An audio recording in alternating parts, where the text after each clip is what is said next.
ሰላም ጤና ይስጥልን የተከበራችሁ የቱዴይ መረጃ ቤተሰቦቻችን በያላችሁበት የዓለም ክፍል ሁሉ ሰላም ጤና ፍቅር እንዲበዛላችሁ እየተመኘው አሁንም እንዲሁ ከሀገር ውስጥና ከመላው ዓለም የተሰሙትን እጅግ ሊደመጡ የሚገባቸውን ወሳኝ እንዲሁም ሰበር የሆኑ መረጃዎችን በማጠናቀር ወደ እናንተ ይዤ ብቅ ብያለሁ። እናንተም ክቡራን አድማጮች ለጥቂት ደቂቃ እስከ ፍጻሜው አብራችሁኝ በመቆየት እነዚህን ወሳኝ የሆኑ መረጃዎች እንድታደምጡኝ እየጋበዝኩኝ ቻናላችንን ሰብስክራይብ በማድረግ ቤተሰብ ይሁኑ እያልኩኝ ለሰዓቱ ወደ አጠናቀርኩላችሁ ዝርዝር መረጃ በቀጣይ ማቀና ይሆናል። እስከ ፍጻሜው አብራችሁኝ ቆዩ። ጠቅላይ ሚኒስትሩ ማብራሪያ ሊሰጡ ነው። ጠቅላይ ሚኒስትር አብይ ማብራሪያ ሊሰጡ ለመጪው ማክሰኞ ቀጠሮ ይዘዋል። በህዝብ እንደራሴዎች ምክር ቤት የጠቅላይ ሚኒስትር አብይ ማብራሪያ በስድስተኛው የኢፌዴሪ የህዝብ ተወካዮች ምክር ቤት 5ኛ ዓመት የስራ ዘመን 10ኛ መደበኛ ስብሰባ ጥር 26 ቀን 2018 ዓ.ም ይካሄዳልም ተብሏል። ጠቅላይ ሚኒስትሩ በምክር ቤቱ መደበኛ ስብሰባ ተገኝተው የመንግስትን የ2018 የበጀት ዓመት የ6 ወራት የእቅድ አፈጻጸም ሪፖርት እንደሚያቀርቡ ይጠበቃል። በተጨማሪም ከምክር ቤቱ አባላት ለሚነሱ ጥያቄዎች ምላሽና ማብራሪያ እንደሚሰጡ የህዝብ ተወካዮች ምክር ቤት አስታውቋል። ጠቅላይ ሚኒስትር አብይ ለህዝብ ተወካዮች ምክር ቤት ማብራሪያ የሰጡት ባለፈው ጥቅምት ወር 2018 ዓ.ም ነው። ከዚያ በኋላ በሀገር ውስጥም በቀጠናውም እንዲሁም በዓለም አቀፍ ደረጃ በርካታ ለውጦች አሉ። በሀገር ውስጥ በተለይ የትግራይ ጦርነት ማገርሸቱ የበርካቶች መነጋገሪያ በመሆኑ የጠቅላዩ የመጪው ማክሰኞ የማብራሪያ መርሃ ግብር በእጅጉ ተጠባቂ እንዲሆንም አድርጎታል። ያልተሳካው የጄኔራሉ የመቀለ አዲስ አበባ ጉዞ። ጄኔራሉ ከመቀለ አዲስ አበባ ሊያደርጉት የነበረው ጉዞ ተደናቅፏል። ውጊያው በቀጠለበት ጄኔራሉ በአፋጣኝ አዲስ አበባ ሊጓዙ የነበረ ቢሆንም አልተሳካላቸውም። የትግራይ ጊዜያዊ አስተዳደር ፕሬዝዳንት ሌተናንት ጄኔራል ታደሰ ወረደ ወደ አዲስ አበባ ሊያደርጉት የነበረው ጊዜ በተሰረዘው መስተጓጎሉን አዲስ ስታንዳርድ ዘግቧል። ፕሬዝደንቱ ሊያደርጉት የነበረው ጉዞ በረራዎች በመሰረዛቸው ምክንያት ተስተጓጉለው እንደሆነም ላቀረበላቸው ጥያቄ አዎ የሚል ምላሽ እንደሰጡት የወሬ ምንጩ ጠቅሷል። ጄኔራል ታደሰ ወረደ ባለፈው ዓመት አጋማሽ የመጀመሪያው ጊዜያዊ አስተዳደር ሆነው የተሾሙት አቶ ጌታቸው ረዳ ከኃላፊነት መሰናበታቸው ከተገለጸ ከአንድ ቀን በኋላ ነው። አቶ ጌታቸው ስልጣን በተረከቡበት ጊዜ 27 አባላት ያሉት የጊዜያዊ አስተዳደር ካቢኔ አዋቅረው የቆዩ ሲሆን ከፌዴራሉ መንግስት ጋር በተደረገው ጦርነት የትግራይ ኃይላትን ሲመሩ የነበሩት ሌተናል ጄኔራል ታደሰ ወረደና የቀድሞ የሀገሪቱ ሰራዊት ኢታማዦር ሹም ሌተናል ጄኔራል ጻድቃን ገብረትንሳኤ በምክትል ፕሬዝደንት ማዕረግ አብረዋቸውም ነበሩ። ሌተናል ጄኔራል ታደሰ ወረደ የትግራይ ክልል ጊዜያዊ አስተዳደር የጸጥታ ቢሮ ኃላፊ በመሆን ጊዜያዊ አስተዳደሩን ሲያገለግሉም ቆይተዋል። ለ2 ዓመታት በፌዴራል መንግስትና በትግራይ ኃይላት መካከል የተደረገው እንደማፋሳሽ ጦርነት የመሩት ሌተናል ጄኔራል ታደሰ ህወሓት ለ17 ዓመታት በዘለቀው የትጥቅ ትግል ወቅት ከተራ ተዋጊነት እስከ ጦር አዛዥነት አገልግለዋል። ጄኔራሉ ባለፈው ዓመት አጋማሽ የተረከቡትን የክልሉን ጊዜያዊ አስተዳደር እየመሩ ባሉበት ወቅት ዳግም ግጭት ተፈጥሯል። ውጥረቱ ባየለበት በአሁኑ ሰዓት ጄኔራሉ ወደ አዲስ አበባ ሊያደርጉት የነበረው ጉዞ ሳይሳካ ቀርቷል። በዚህ ሳምንት ረቡዕ ምሽቱን ከትግራይ ወደ አዲስ አበባ ከተደረገው ጉዞ ውጪ ካለፉት ቀናት ወዲህ ወደ ትግራይም ሆነ ከአዲስ አበባ ወደ ትግራይ ከትግራይም ወደ አዲስ አበባ ምንም አይነት በረራዎች የሉም። ፕሬዚዳንቱም ሊያደርጉት የነበረው ጉዞ በዚህ ምክንያት መስተጓጎሉ ነው የተሰማው። መቀላቅሱም ሁመራን፣ ሽረን ጨምሮ ወደ ትግራይ አውሮፕላን ማረፊያዎች የሚደረጉ በረራዎች እስከ ትላንት አርብ ድረስ እንደተቋረጡም ቀጥሏል። የኢትዮጵያ አየር መንገድ ግሩፕ እስካሁን ስለ ጉዳዩ ያለኝ ነገርም የለም። አየር መንገዱ ቀደም ሲል በክልሉ በጦርነቱ ወቅት በረራዎችን አቋርጦ እንደነበርም ይታወሳል። በሰኔ 2013 ዓ.ም የትግራይ ኃይላትን መቀሌ ከተቆጣጠሩ በኋላ ወደ ክልሉ የሚደረጉ በረራዎች ለ18 ወራት ተቋርጠውም ነበር። በረራው ዳግም የጀመረው በታህሳስ 2015 ዓ.ም ነው። በሌላ በኩል በአንዳንድ የራያ አካባቢዎች የትራንስፖርት እንቅስቃሴ መስተጓጎል መኖሩም ተሰምቷል። በወልዲያ ቀቦ አላማጣ መስመር ያለው የትራንስፖርት እንቅስቃሴ የተገደበ መሆኑን በራያም እንዲሁም በዛም አካባቢ የሰዎች መፈናቀል፣ የወታደራዊ ኃይል ዳግም ስምሪትና የባንክ አገልግሎት መገደብ መኖሩን ዘገባ አመላክቷል። የጅጅጋው የሶስቱ መሪዎች ጉብኝት። በዛሬው ዕለት የሶማሊያና የጅቡቲ መሪዎች በኢትዮጵያ ሶማሌ ክልል በጅጅጋ ተገኝተዋል። የኬንያው ፕሬዝዳንት ዊሊያም ሩቶ ተወካያቸውንም ልከዋል። የሶማሊያው ፕሬዝዳንት ሀሰን ሼህ መሐመድ እንዲሁም የጅቡቲው ፕሬዝዳንት ኢስማኤል ኡመር ገሌ በሶማሌ ክልል በመገኘት ከጠቅላይ ሚኒስትር አብይ አህመድ ጋር 2 ፕሮጀክቶችን መርቀዋል። አንደኛው የሸበሌ ሪዞርት ሲሆን ሌላኛው ደግሞ የአይሻ 2 የንፋስ ኃይል ማመንጫ ነው። የአይሻ 2 የንፋስ ማመንጫን በተመለከተ ጠቅላይ ሚኒስትሩ በዛሬው ዕለት ታሪካዊ የሆነውን የአይሻ 2 የንፋስ ኃይል ማመንጫ ፕሮጀክትን በይፋ መርቀን ለአገልግሎት አብቅተናል።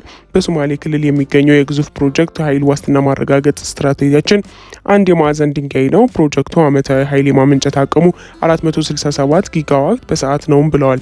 የኢትዮጵያ ጎረቤቶች ሶማሊያና ጅቡቲ በተወሰኑ ጊዜያቶች ወዲህ ከግብጽ ጋር ግንኙነታቸውን አጠናክረዋል። ከ2 ዓመታት በፊት ኢትዮጵያን ለሶማሊያውያን ሀገራዊ እውቅና ልትሰጥ ነው በሚል ሶማሊያውያን ክስ በማሰማቱ በሁለቱ ሀገራት መካከል ውጥረቱ አይሎም ነበረ። ይኸው ለ2 ዓመታት የቆየው ውጥረት መፍትሄ ያገኘው የቱርኩ ፕሬዚዳንት ረጀብ ጣይብ ኤርዶጋን ሁለቱን ሀገራት በአንካራ ካሸማገሉ በኋላ ነው። በዚህ መሀል ክፍተቱን በመጠቀም ሶማሊያና ኢትዮጵያን ይበልጥ ለማራራቅ በሰፊው ስትሰራ የነበረችው ግብጽ ለሶማሌ ጦር መሳሪያን በመርከብ ከማቅረብ ጀምሮ ጦሯን ወደ ሶማሊያ ለማስገባት እስከ መዛትም ደርሳ ነበረ። በዛኑ ሰሞን ፕሬዚዳንት ሐሰን ሼህ መሐመድ ወደ ካይሮና አስመራ ምልልስ አብዝተውም ነበረ። አሁን እነዚህ ሁነቶች ያስተዋሉ ፕሬዚዳንቱ እስራኤል ለሶማሌላንድ ሀገራዊ እውቅና በመስጠቷ ዛሬም በዚሁ በብርቱ ዓለም አቀፍ ላይ የብርቱ የፖለቲካ ትግል ላይ ይገኛሉ። ግን በቀላሉ የሚገፋም አልሆነላቸውም። የእስራኤል ለሶማሌላንድ ለሀገራዊ እውቅና መስጠት ተከትሎ ኢትዮጵያና ኬንያ ሳይደግፉም ሳይቃወሙ ነገሩን በዝምታ አልፈውት ቆይተዋል። ሶማሊያ የእስራኤል ለሶማሌላንድ ሀገራዊ እውቅና መስጠት ማበሳጨቷ እንዳለ ሆኖ የተባበሩት አረብ ኤምሬቶች ከዚህ እንቅስቃሴ ጀርባ ሌላኛው አድራጊ ፈጣሪ ናት በማለት ከተባበሩት አረብ ኤምሬቶች ኤሚራቲ ጋር ያላትን ግንኙነት አቋርጣለች። በሶማሊያና በኢትዮጵያ መካከል ያለው ጉዳይ ደግሞ እንደዚሁ በብዙ መንገድ ትርጉም የሚሰጠው ነው። ኢትዮጵያም ሆነች ኬንያ የኃይል አሰላለፋቸውን ከእስራኤልና የተባበሩት አረብ ኤምሬቶች ጋር አድርጓል ቢባልም የዛሬው የፕሬዝዳንቱ የጅጅጋ መገኘት ግን ሲነገር የነበረውን መላምት የሚያሳይ አይደለም። በተመሳሳይ መልኩ ግብጽ ኢትዮጵያ መውጫና መግቢያ የሆኑትን የጅቡቲ ወደቦች ታሳቢ ባደረገ መልኩ ከሀገሪው መንግስት ጋር ስምምነት ፈርማለች።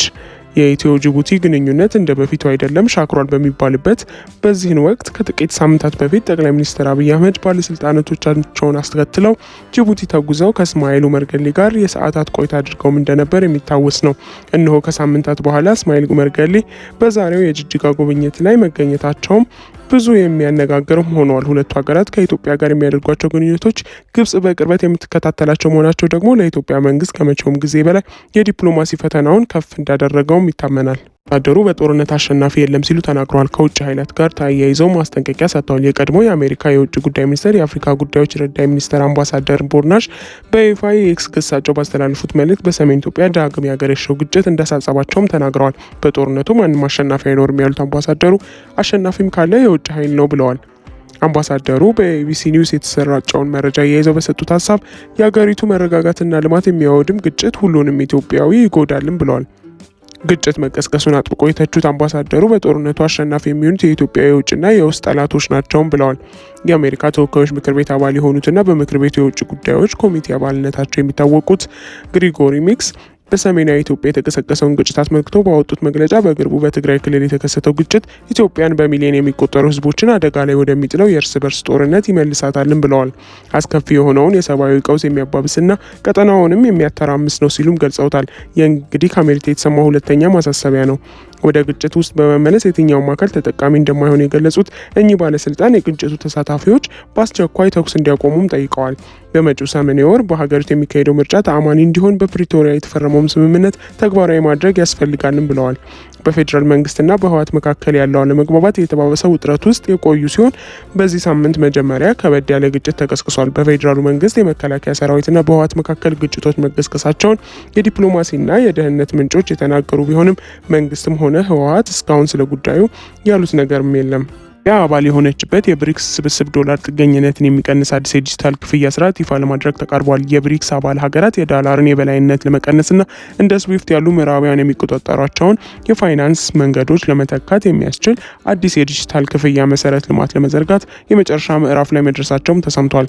ይህ አዲስ አሰራር በቅርብ አባል የሆኑትን እንደ ኢትዮጵያ ያሉ ሀገራትን የንግድ ልውውጥ ወደ አዲስ ምዕራፍ ያሸጋግራልም ተብሎ ይጠበቃል። በ2026 የፈረንጆቹ ዓመት በህንድ አስተናጋጅነት የሚካሄደው የብሪክስ ጉባኤ በዋነኝነት የሚቀርበው ይህ እቅድ ሀገራቱ የየራሳቸውን ብሔራዊ ዲጂታል ገንዘቦች በቀጥታ እንዲያስተላልፉ የሚያግዛቸውም ነው። ይህ አዲስ አሰራር በተለይም እንደ ህንድ ዲጂታል ሩቢ፣ የቻይና ዲጂታል ዩዋን፣ የሩሲያ ዲጂታል ሩቤል ያሉ ገንዘቦችን ያለ አሜሪካ ዶላር ጣልቃ ገብነት በቀጥታ ለንግድ ልውውጥ ለማዋል የሚያስችል ነው ተብሏል። የህንድ ማዕከላዊ ባንክ ይህንን ጥያቄ ለጉባኤ አጀንዳነት ያቀረበ ሲሆን አሰራሩ እንደ አንድ የጋራ ገንዘብ ሳይሆን እያንዳንዱ ሀገር የገንዘብ ሉዓላዊነቱን ጠብቆ የክፍያ መንገዱን ብቻ በጋራ እንዲጠቀም የሚያስችል ነው። ይህ ጅምር በተለይም በዓለም አቀፍ ደረጃ የወርቅ ዋጋ በአንድ አውንስ $5500 በሆነ ፍጥነት መጨመሩ ለዶላር ያለው እምነት እየቀነሰ በመጣበት በዚህን ወቅት መከሰቱ ለብሪክስ ሀገራት ትልቅ ስትራቴጂካዊ ጠቀሜታ አለውም ተብሏል።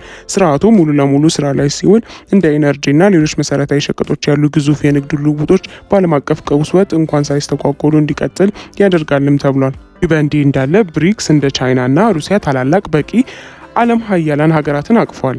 በአህጉራቸው ላይ ተጽዕኖ ያላቸውን እንደ ደቡብ አፍሪካና ብራዚል ያሉ ሀገራትም አሉ። የተስፋፊው ቡድን ወደ 3.5 ቢሊዮን ህዝብን ይወክላል።